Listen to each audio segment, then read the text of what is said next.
The last question for the night. Dr. Zakir Naik, allow me to read to you about your comments about the people of the book only limited to the Jews and Christians. This is a commentary by Prof. Hashim Kamali. I think he's quite an authority in Sharia. It's based on the verse of the Quran. Those who restrict the category of ahli al-kitab to Jews and Christians. Sorry. What is the name you took? Which is the name of the famous person?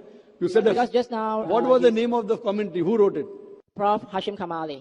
Hashim Kamali, I haven't heard of him. First time I'm hearing. Yeah, please Google him. No, you said he's very famous. He's the chairman of Institute of Advanced Islamic Study in Malaysia. Maybe famous in Malaysia. Yeah. Maybe famous. He may be good scholar. I'm not saying he's bad. Yeah, I'll pass you his book. You can read. But right now, just for the benefit I haven't heard of him. He may be a good person. He may be a good scholar. I'm not disagreeing with that. But I personally haven't heard of him. Yes, you can read the commentary. Okay, this is based on the Quran. He says that those who restrict the category of ahli al-kitab to the Jews and Christians quote in authority the Quran, chapter 6, verse 156, which declares that books were revealed to two groups before. But the context where this phrase occurs actually questions rather than endorses the spirit of such limitation. Let us briefly examine the context. The verse, chapter 6, verse 156, immediately follows two other verses, one of which affirms the veracity of the Torah that contain guidance and light. The succeeding verse refers to the Quran itself as the blessed book, Kitabun Mubarakun, and an authoritative source. And then comes the verse 6:156. Lest you should say, bracket, think, that books were sent down to two, bracket, groups of people, bracket, only before us, and for our part we remain unacquainted with a revealed book. The tone of the discourse here is expressive. Brother, all this doesn't make a difference. I'll give the reply again to you. All this doesn't make a difference to me. Even I'm a student of the Quran. Let me tell you one thing. I want to repeat the answer which you have not heard correctly. I told you by meaning, Ahle Kitab means people of the book. It can also mean people of the revelation. In that context, even Muslims are Ahle Kitab. Allah has sent many books. Quran says in Surah Ra'd, chapter 13, verse number 38, لِكُلِّ أَجْلٍ kitab. In every age we have sent a book. That's the definition. But when Quran uses an idiom, Ahle Kitab, it only refers to Jews and Christians, no one else. If I agree with that person, I don't know what context he's talking about, then there will be big chaos. Among the Ahle Kitab, there are those who say this. And it says, Ahle Kitab believe in law and gospel, meaning Torah and the Injil. With these, there are many verses in the Quran. With this, it is 100% sure that whenever Quran refers to Ahle Kitab, it only refers to Jews and Christians as an idiom. Otherwise, there are many other people who are Ahle Kitab. But when the Quran refers to it, and I give you the example, when Quran says, "Oh Prophet, tell your wives and the believing women," you ask me, who's the Prophet? Adam is Prophet, Noah is Prophet, Abraham is Prophet, Musa alayhi salam is Prophet, Jesus is Prophet. But when Quran says Prophet, it specifically refers to no one but Prophet Muhammad, peace be upon him. I gave you the answer, you didn't hear it. I hear you, but I hope this that is you the also... answer. I disagree because if I follow with that, there will be contradictions in the Quran. I don't agree there's contradiction in the Quran. Quran says, Ahle Kitab believe in Torah and the Injil. Now you will say, Buddhists believe in Torah and Injil. They cannot.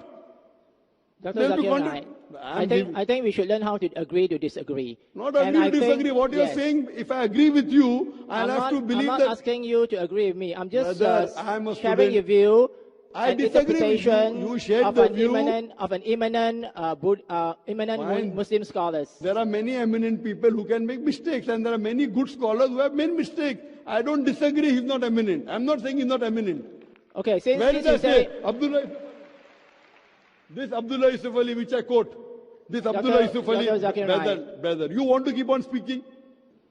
Have you come here to give a speech? This book which I refer, the translation, Abdullah Yusuf Ali, according to me, it's the best translation available. There are mistakes in this also. Just because it's best, it doesn't mean because human beings are bound to make mistakes. I'm a human being, I can also make a mistake. But the point to be noted is, when we do research, if we find one mistake, I don't reject everything, because he then claimed to be God. This translation is one of the best translations. Even this translation has got mistakes. So what we have to realize, that a human being cannot be perfect. So that person may be eminent, but I disagree with his interpretation. You and I disagree. So why are you coming and harping again today? I've given you reason why I disagree. What do you have to do? Okay, fine. This verse of the Quran, interpret this way. You have to counter my argument. You're not countering, you're reading from the book. Reading from the book is a waste of time for us and for everyone, because I give you quotation from the Quran which says about ahli kitab and refers to Jews and Christians only. It's talking about Torah. This is also from the Quran, and it states that actually you should have an open interpretation. And can I ask you a question, Dr. Zakir? Are you also a human? Of course I'm a human. So are you also bound to make mistakes? I can make, but to prove I made a mistake, you have to prove where my mistake is. That's why that is why I state to you from a commentary from an eminent Muslim scholar, not from my own interpretation. But if that eminent is not matching with the Quran, my interpretation, what I'm talking is based on the Quran. And majority of the scholars, Jumhur scholars of Islam believe ahli kitab means only Jews and Christians. There are so many Ibn Taymiyyah, I can name 20, you're quoting one, which I have never heard of. Ibn Taymiyyah, you read Ibn Qasir, you read Tabari, all of them say ahli kitab. What you have to realize, I'm quoting Tabari, I'm quoting Ibn Qasir. All these top commentaries, all of them say that even Abdullah Yusuf Ali, even Abdul Majid Daryabadi, all of them say ahli kitab means Jews and Christians. Now you get one Malaysian, fine, you may respect him, I've got no objection to that. Therefore when you see, you have to give evidence. That evidence doesn't hold good for me. That's the reason I say that I believe with the commentary given by eminent, not 100 scholars, 100. So when one is against 100, if it has proof, if it's worth considering, I consider. If it's not worth considering, I don't consider. If you want to believe in it, you have full right. No one can force you. Hope that answers the question. Wa akhir da'wana alhamdulillahi rabbil alamin.